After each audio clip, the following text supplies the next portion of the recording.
Emory Hunt joining us on the Boardwalk Honda Hotline. We're also going to touch on this Odell Beckham Jr. rumor craziness that's been going on. Of course, you can follow Emory on Twitter at FBallGamePlan. Emory, how you doing on this Saturday? I'm doing fine, Josh. I appreciate you having me on. I appreciate you coming on. You know, this time of year, a lot of stuff is swirling. So before we get to the NFL draft specifically, something that may impact the draft is these rumors about Odell Beckham Jr. There's a lot of talk that the Giants, they're not looking to actively trade him, but there's a possibility they could, and it would involve draft picks. You know, I know you're up there in the New York area, and you see that Giants team a lot. So from your perspective, what are your thoughts on just the idea of the Giants at least being willing to take phone calls on a guy like Odell Beckham Jr.? I really think it's just mind-blowing because I'm not understanding why so many in the media out here are so readily available to get rid of a dude that's your biggest playmaker, your biggest threat. It's almost like the Bengals getting rid of A.J. Green, or the Cardinals getting rid of Larry Fitzgerald in his heyday, in his prime, or the Vikings getting rid of Adrian Peterson in his prime. It just didn't make sense. It doesn't make sense. But if they are going to trade him, if you're a team like Cleveland, you really think, okay, I can probably make this work to really strengthen my receiving core if I was able to pull off this trade. Let me present this to you real quick. And I'm not saying this is, this is the way it is per se altogether, but I could argue that you don't need an elite wide receiver to win a championship, because you look at teams, whether it's the Patriots or the Eagles or the Ravens or the Seahawks or the Giants previously, none of them had a receiver who was considered one of the 3 or 5 best in the league. You have to go back to the Colts with Marvin Harrison and Reggie Wayne for a team that had that elite level of receiver. So couldn't I argue that, yeah, you want a guy who's your best playmaker, but if you build the roster right, you don't per se need an Odell Beckham Jr.?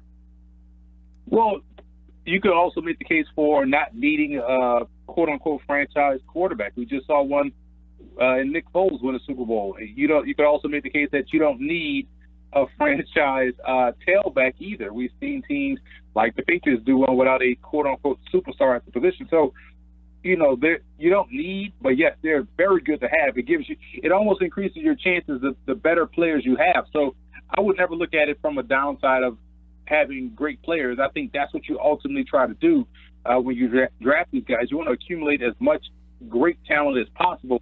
Now, coaching comes into play when you're able to win without that great talent, but it's never a downside to have.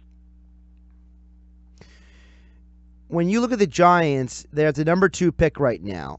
Whether they trade Beckham or not, I think that's that obviously there's 100 ways from Sunday you can analyze it. But at number 2, what is the area you think the Giants are going to go for? Because we know Eli's on a couple more years in that contract. We know that Gettleman is known as a guy who likes to build teams through the draft. Do you think they are dead set on a quarterback there, or do you think that they could get a Barkley or maybe a Chubb there?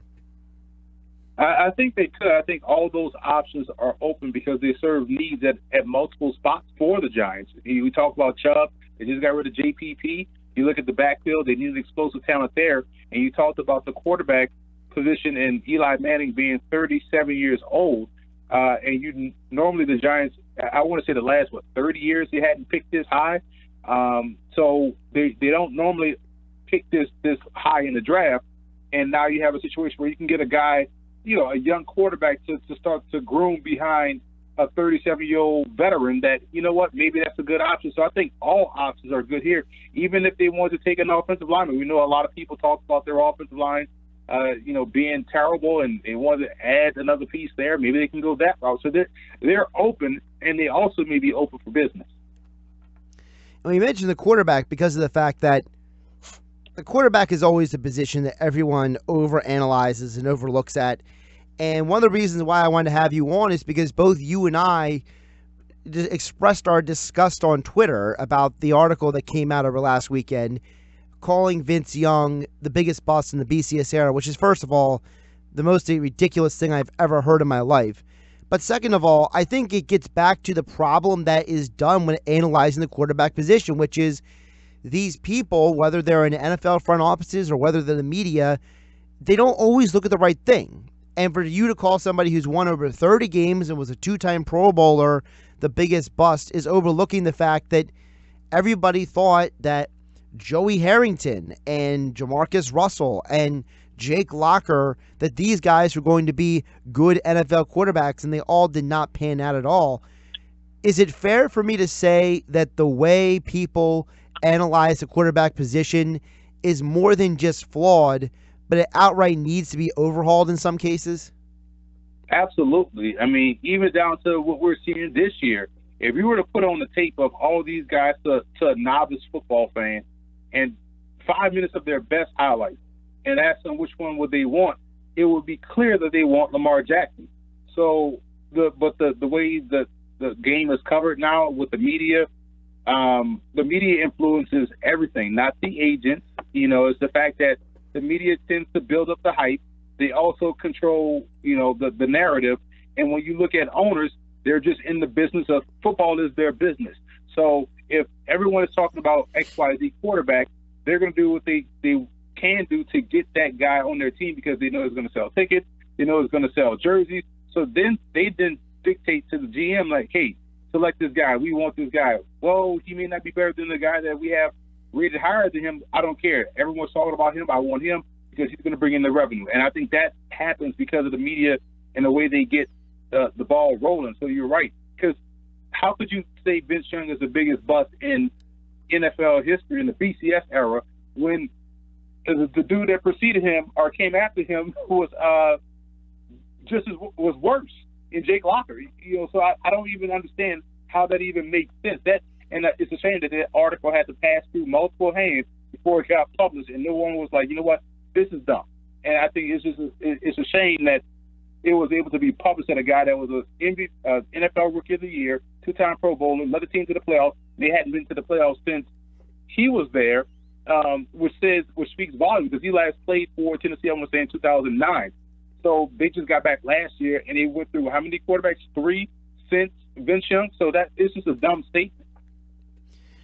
I feel like when people look at the quarterback position, there's so much falling in love these scouts and these media people do with a guy's physical set. And I heard one analyst say this week, and it made me cringe when he said, I can't draft a certain quarterback if he's a certain size because I can't rationalize it. And it drives me nuts because of the fact that there's always an excuse. Russell Wilson wasn't tall enough. Drew Brees didn't have a strong enough arm. Phillip Rivers was too fiery, and they said he would be a bad locker room guy. They've said all these different guys couldn't be successful, but the guys that they lauded, we mentioned Jake Locker. We remember the Jamarcus Russell workouts. I remember years ago, Kyle Bowler watch Kyle Bowler sit on one knee and throw a ball 70 yards. Like, it doesn't matter if you have the right physical tools if you can't put it together in between the lines. Yeah, football is a bottom line business. So you can have all the tools in the world. Are you getting it done on the field? And if you're not, then what are you? Just a guy that has good tools that can't put it all together. And case in point, this draft, you look at a Josh Allen, all the physical tools that people, covet, but it hasn't shown itself in meaningful games. You look at Josh Rosen, it hasn't shown itself in meaningful games. And you look at Sam Darnold, it hasn't shown itself outside of the one game, which was the Rose Bowl last year. And then this year, big games, he faltered. So I just don't understand what it is that, people like the idea of certain styles of quarterbacks, but just give me the guy that can help you win, that's consistent and that's a good player, because that's what it all boils down to. It's not about who's the tallest or who's the fastest or who has the strongest arm. Can this guy play? Football is not that hard. It's very easy. If you have more guys that can play than you don't, you're going to win a lot of games. We know Lamar Jackson had his pro day this week, and you and I have talked about Lamar numerous times. I think one of the things that bothered me was the fact that people were criticizing him for not running the 40-yard dash. And all I could think of is, the last time I checked, running a 40-yard dash is not going to help you be a better football player. because at no point in time are you just running 40 yards and that's it. You got to cut, you got to move, you got to juke. There's other things to your game than just that, and especially if you're claiming that you want Lamar Jackson to be a quarterback, let's say, aren't you more concerned about his ability to throw the ball than to run a measurement that is pretty much obsolete in terms of football terms? Bingo. And it would have served him a disservice for him to run a 40, because if he runs a 4.2, oh wow, see, imagine that speed if it was that wide receiver. If he runs a slow time, well, his explosiveness isn't what we thought it was, so we don't know if he can be a quarterback. When you're right, none of that has anything with him having to throw the football. And again, if you just took away all his rushing ability, all his rushing stats, all of those 50 rushing touchdowns, people also are anti-touchdowns too. To take all that away, and you look at his passing numbers and his passing touchdowns, he's still one of the top passers in the country. So I don't know why they put so much emphasis on him running the football, running the 40. Like, you can easily watch a game and see that he's faster than 99% of the people that's out there trying to chase him. That's all I need to see. He's fast. He's fast enough, and let's go out there and play ball. I've been accused of being a Josh Allen hater. I don't care how tall he is. I don't care how strong his arm is. I don't care about the Central Michigan game because you had basically 3 weeks to prepare for that. To me, I'm still stuck on the Iowa game. The game where he threw those interceptions, the game where he just did not have good pocket presence. Everyone keeps telling me that, well, he looked better at the Senior Bowl. Well, he looked better at the Combine. He looked better on his draft day. But a lot of those situations, Emory, they're mapped out, and I just can't get the game tape out of my mind. In my book, he is not one of my top 5 prospects in this draft, the quarterback position, but yet you and I both know he's going to go in the top 5 of this draft. So am I just missing the boat on him altogether? Nah, you're hitting the nail right on the head. Even in that Iowa game, they had all spring, all summer to prepare for that one opponent. And that's why when you look at week 1 of college football, those games are either prime for upsets or they're very close and come down to the wire because of all the prep time. And for them to go out there and to look like that against that team, which we know Iowa's a decent team, but they weren't challenging for the playoffs this year. So Wyoming had a legit shot to win that game. But the guy that's supposed to be the pro player laid an egg in that contest. And again, it's the consistency. But these are the same people that tried to tell you last year that Mitch Trubisky was better than Deshaun Watson. These are the same people that tried to tell you that Paxton Lynch was one of the top quarterbacks in that particular draft class in 2016. So these are the same people that told you Teddy Bridgewater's knees were too skinny. So I'm not shocked that they have Josh Allen rated this high based off nothing on tape. I think there's 2 quarterbacks in this draft that have the best potential for bust. I think Josh Allen is one of them, and the other one is Rosen. Even though I do like Rosen coming out of college, I think there were games that he showed a lot, but I think the injury issue may catch up with him in the pros. To me, the guys who I think have the best chance to be good pros, and part of it is because they're all going to go to teams that already have quarterbacks starting week 1 ahead of them. I think that Lamar Jackson, Sam Darnold, Baker Mayfield, and Chase Litton are my 4 quarterbacks. Chase Litton from Marshall, I think, are the 4 guys that I think have the best potential to be good in the league or to be drafted in the first 2 rounds because they all have something, which is time on their side. Well, I look at the 3 you mentioned, Darnold, Jackson, and Mayfield. They all have something that Rosen doesn't have, escapability and mobility. Now, Rosen isn't a statue by any means, stretch of imagination, but he's definitely not as agile enough to where he can get himself out of trouble. We saw that at UCLA, where he's gonna take some sacks in the NFL.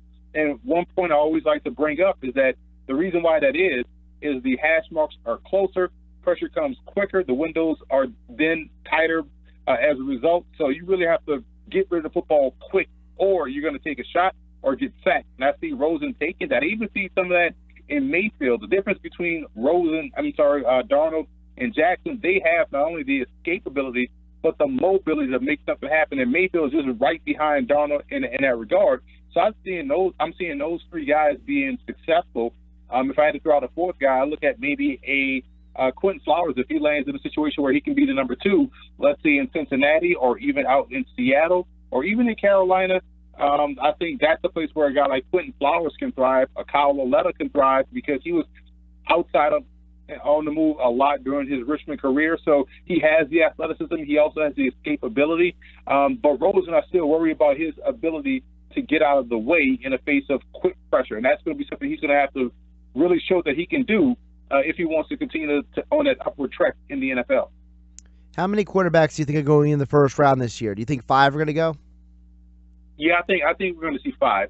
You know, the talk as we'll get closer to the draft, someone will probably jump in and say 6 and try to throw in another guy in that 6th spot, maybe a Lauletta or maybe a Mason Rudolph. But I think we're going to get. I think you could lock 5 in. I think we're going to get 5 in round 1. You know, that's really a shame because there's so much great talent in this draft, from Barkley to Nelson from Notre Dame.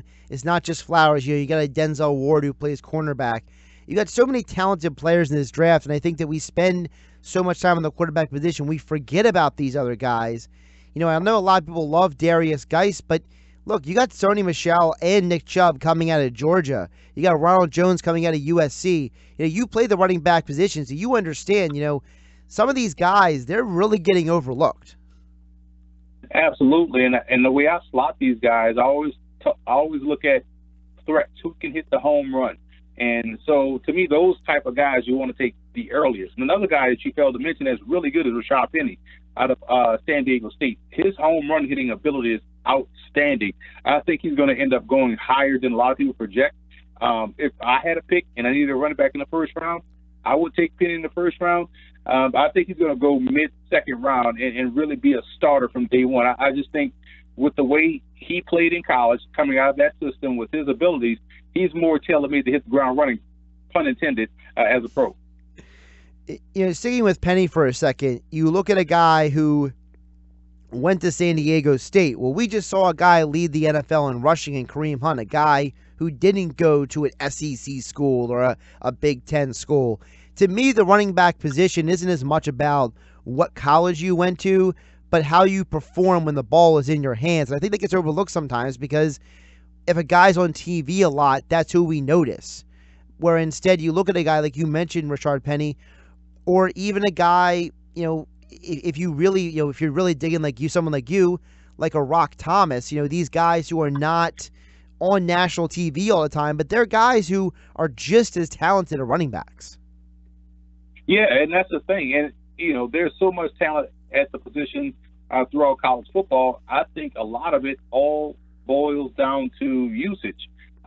We saw a guy in Alvin Kamara get utilized a lot with New Orleans, a guy that has the same similar skill set as him in Elijah McGuire with the New York Jets went unutilized. So if the roles were reversed, then we'd be talking about how great of a pick Elijah McGuire was for the Saints in round 5 as opposed to Kamara in round 3. Even in Chicago with Tariq Cohen, imagine if they gave him the ball that the carries that they give to Jordan Howard. Cohen could legitimately push for 2,000 yards with his ability. So it's all about usage, but there's so much talent at the running back position. I think now people are starting to see that running back rebirth, that renaissance of talented game breaker back coming out of college football in abundance. I want to give you some names. We did this about a month ago. I want to give you some names and just give the audience like a quick scouting report on each one of these guys. Because I think some of these guys I'm going to give you are guys that can play well in the NFL, but again, because of the quarterback position, everyone talks about them. So you ready? Yep. All right, DJ Moore in Maryland. I think he's a good possession receiver. He's physical. He can play outside. I think he's an outside receiver at 5'10", 215, and you can give him those short passes and allow him to turn into a running back after the catch. Braxton Berrios of Miami. I also believe he can play outside. I have him graded as a slot guy, but he has the speed and burst off the line of scrimmage to hold his own on the outside. I think he's going to be a fantastic pro because he has great acceleration to the ball. Mike Gesicki of Penn State.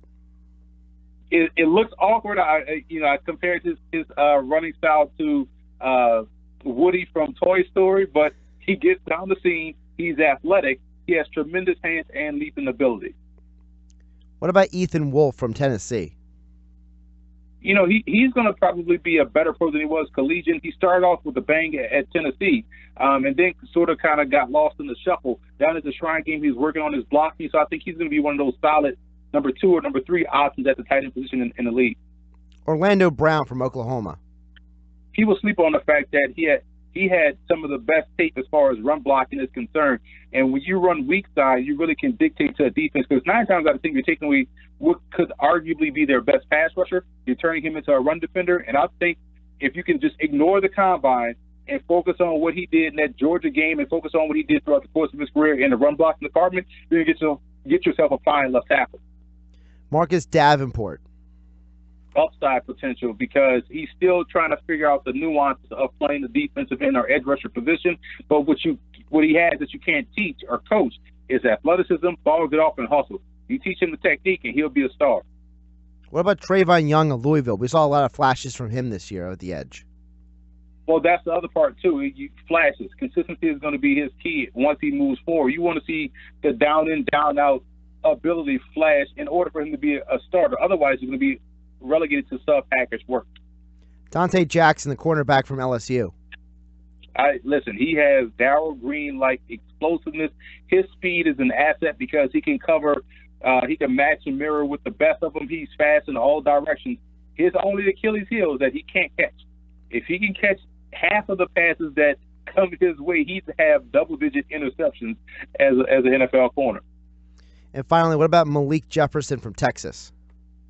He had a lot of hype coming out of high school. Started as a true freshman at Texas. You want to see him, make impact plays. I think he's sort of like the Alec Ogletree of this draft class. He's going to be around the ball a lot. He's a good athlete, but you want to see the impact plays coming from a guy that's playing the inside backer position. All right, I got one more question before I let you go, and I'm going to ask you this. I didn't ask you this before, so this is a little out of left field, but I had a moment this week, and I got to verify with you if I'm just an old person or not. So I'm at the gym this week, and the subject comes up about music, and someone is showing me a video of the floss, to me, which I think is a ridiculous dance. To me, real dancing is what Michael did, what MC Hammer did. And I said, no, well, Michael Jackson could dance. And somebody starts doing the twist. And I said, no, that's Chubby Checker. And they're like, who is Chubby Checker? And I'm like, how can you not know Chubby Checker is, but you think Michael Jackson did the twist? Am I just an old person? No, I mean, how do you not know the song, the twist? That's Chubby Checker. Like, that is, that's amazing. But again, it's almost like when you make the reference to people from the program, the movie, and people are like, oh, I hadn't seen the program. Like, what do you mean? That's the football movie to see. Like, how you not seen the program? So, yeah, I agree with you. Like, I would have been shocked if this person didn't know Chubby Checker or even the twist. Okay, so I'm not just being an old person. I just wanted to verify that because, listen, I go to a gym. There's a lot of people who are younger than me, and I understand that a lot of these kids, the only reason they know who Michael Jackson is because people have said his name before, not because they actually hear his music. And, I don't think the floss is a dance. I'm sorry. Right. No, you're right. You're absolutely right.